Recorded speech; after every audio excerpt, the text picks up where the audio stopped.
Hello folks, today I'm going to be taking a look at a dual kit for Para Bellum's Conquest, the Last Argument of Kings and First Blood. And today it's the turn of the Nords with the Bearsarks and the Ulfhednar. Okay, so our Nord Bearsarker / Ulfhednar box contains 3 identical sprues.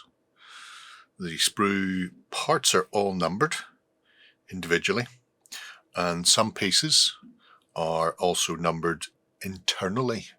By that I mean you may see a 3 inside this head, and if I flip the sprue, there's a 3 on the second piece that goes together. A little easier to identify are the larger numbers inside the bodies, so you can see there's a 4 right in the center there. There's a 3 on the lower limb here. So if you do clip everything off, which you shouldn't, but if you do clip everything off, you've at least a hope of getting stuff back together again. Because all 3 sprues are identical, you can build all 12 models as either the Bearsarks, the Ulfhednar, and there's also command options, so a champion and a standard on the sprue. You can see the standard here. The mold itself, it takes a bit of navigating. In most cases, parts that should go together sort of live close to each other, but then the head that they're attached to may not be this body. It may belong over here, so you'll have to navigate somewhat. But overall, a nice sprue, nice miniatures. There is a little instruction booklet that has all of the sprue parts numbered on here. This is a little easier to read than it is on the sprue itself, so you may want to use that. It unfolds. So on one side we have things like the Ulfhednar, and then on the obverse we have the Bearsarks. You can see options where options exist, so head 12 or 2 part 13-14 to make this troop member. So fairly easy guide to follow. And if we come in, we'll take a look at the miniatures. Okay, we're going to take a look at the Bearsarks first. So 2-handed weapons, big cleave of 2 on their attacks, so reducing down your opponent's defense, which is always good. And they also have bloodlust, which means they can perform a charge action even on the round they come onto the battlefield. So maybe you hold them in reserve later on and then chuck them forward. The detail is really nice, crisp, very robust, chunky. If you happen to be doing a lot of dry brushing or using speed paints or express paints or contrast or whatever they're called, depending on where you've bought them, then there's plenty of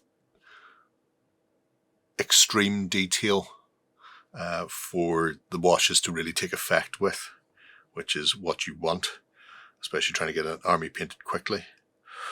They have an unusual look to them, a lot of animal skins and animal bones attached in a variety of places.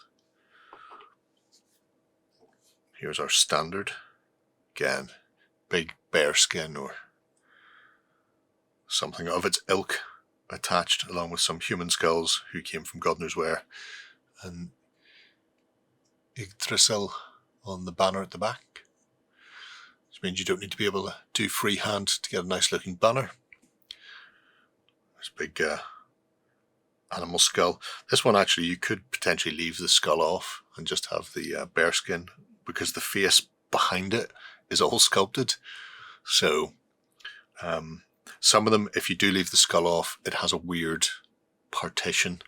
So essentially they have a massive bald forehead. But if you don't mind doing a bit of sculpting work, get out a bit of putty, add a bit of hair or a bit more fur texture to the front, then you can change up the variety of faces as well, especially where you've got a body like this where only certain heads will fit because of the bear skin. It's a good way of changing it up once more. Build-wise, wasn't any major issues with most of them. Some of the two-handed weapons required glue on the shoulder joints and then glue at two wrist joints where the axes were coming together. But they would often have like an L-shaped connection, so you're not just butting against pieces. So if you're using a standard gel, plastic, cement, you'll get them together without too many problems. And they're a wickedly effective looking bunch. There's our last. I'll throw those out of the way and bring in the two-handed variants. So these are the Ulfhednar, and as opposed to the Bearsarks that are a heavy infantry unit, the Ulfhednar are a mainstay medium infantry unit, so you can build your core around them, and as you may suspect with the two single-handed weapons, they have a boatload of attacks, so you're looking at 8. And when they finally die, they have lethal demise as well, so they get to suffer, or they get to cause 1 additional hit on their enemy for each wound that the regiment suffers. So they very much are a fire and forget unit. Once they get in there, they will do unholy amount of damage to something if you've picked the right target. Again, you can see head variants there, things like this with the 3 knotted ponytails coming up, or top knots from the shaved head, and then the wolf skull mask. So all the weapons for these came off 1 sprue because I didn't need to go anywhere else, but there are some optional extras on those sprues. So there's a few additional heads, and there's also, because you've got leader options for the weapons, it gives you the opportunity then to mix and match some of those as well. So this isn't the leader, but has the leader arm. And because none of these arms are keyed specifically, you can mix and match them. You can do so with the double-handed weapons as well, but obviously the way the arms are set there, you're going to have a similar pose just on a different body. But it gives you a good amount of variety for your builds. And I like with dual use units like this to build half as one type and half as the other. And then when I come to actually play with them, especially if you're not sure which you prefer, whatever miniatures I put in the front rank is what the unit counts as. So you're always taking casualties from the alternative unit type. It's just a nice way that you can bridge the gap between them. But yeah, lovely looking set. They also come with the new bases, which are precast to allow you to magnetize them. And then the obverse is also true. So these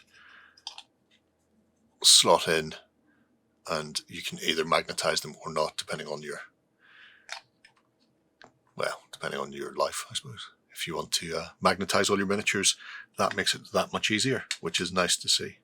So that's our Ulfhednar and Bearsark unit for the Nords. So there we go. If you're after a hard-hitting mainstay unit with a boatload of attacks and the propensity to explode when killed, then it's a great way to do that. But if you want something a bit heavier, mainline, bit of a breaker unit for dealing with people with a high defense, then you've got the option there as well. Really nice looking kit. I like the head options as well, and the fact that you can mix and match the arms far beyond what is suggested on the build instructions. They really are a guide in this case. Once you've got the heads on there, go nuts. Arms can go anywhere you want, and I'm sure with a bit of tweaking, you can really go to town on them if you want big regiments tearing around the fields of Ea. But let me know what you think, how this box pans out for the Nords, and will you be dropping them into your army? Until next time, bye-bye. Go ahead and check out our other content on screen now. And while you're at it, why not hit subscribe and remember to ding our dong. Go on, you know you want to click it. Go on.